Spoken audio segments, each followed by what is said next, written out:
ఇప్పుడే జీ5 app download చేయండి. చూడండి మీ ఫేవరెట్ టీవీ షోస్ ఎప్పుడైనా ఎక్కడైనా. అమ్మా వేదవతి గారు, మీ అబ్బాయి రుద్రాణి గారు అమ్మాయి మెళ్ళలో తాళి కట్టాడనంటే దరికి పెళ్ళైపోయినట్టే. అవును వేదవతి గారు, సాంప్రదాయాలకు విలువనిచ్చే మీకు ఇలాంటి విషయాలు తెలియనివి కాదు. మీరే ధర్మంగా మాట్లాడండి. తనవారైనా పరాయివారైనా నిజాయితీగా ఉండాలి కదా. ఈ విషయంలో మీ తీర్పేంటో చెప్పండి.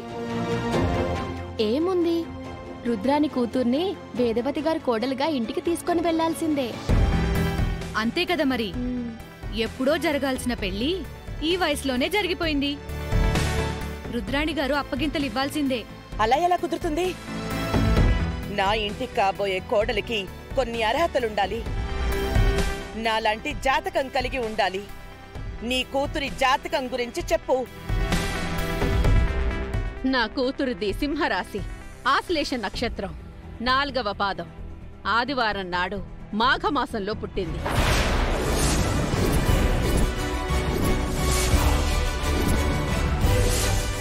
నా కూతురిది అద్భుతమైన జాతకం, తిరుగుండదు.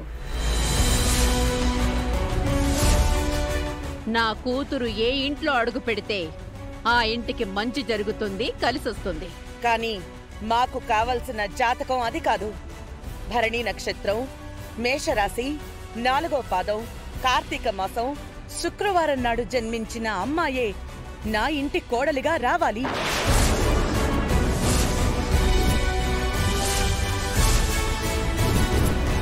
అలాంటి కోడలే మా ఇంట్లో అడుగు పెట్టాలి. ఎందుకంటే అమ్మవారి పూజలు చేయాలన్నా, ప్రసాదాలు చేయాలన్నా, మా ఆచారాల్ని ముందుకి తీసుకువెళ్లాలన్నా నాలాంటి జాతకం కలిగిన అమ్మాయే అయ్యుండాలి. అలాంటి జాతకం కానప్పుడు నేను ఎట్టి పరిస్థితుల్లోనూ అంగీకరించలేను. వినండి, అందరూ వినండి. 16 ఊళ్ళ పెద్ద మనిషి ఎలాంటి తీర్పు చెప్తుందో వినండి. ఇది న్యాయంగా ఉందా? మీరే చెప్పండి. వేదవతి గారు, మీకు కావలసిన అర్హతలు ఏవైనా అయ్యుండొచ్చు.